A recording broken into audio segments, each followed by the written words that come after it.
ज्यांनी सगळं बंद करून ठेवलं होतं 2.5 वर्षापूर्वी, सगळे प्रकल्प बंद, जे देवेंद्र फडणवीस मुख्यमंत्री असताना जलयुक्त शिवार, मराठवाडा वॉटर ग्रीड, शेतकऱ्यांचे अनेक प्रकल्प बंद चालू केले, ते महाविकास आघाडीने बंद केले.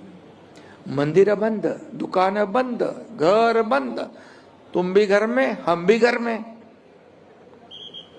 गरम पाणी प्या, तोंडाला मास्क बांधा,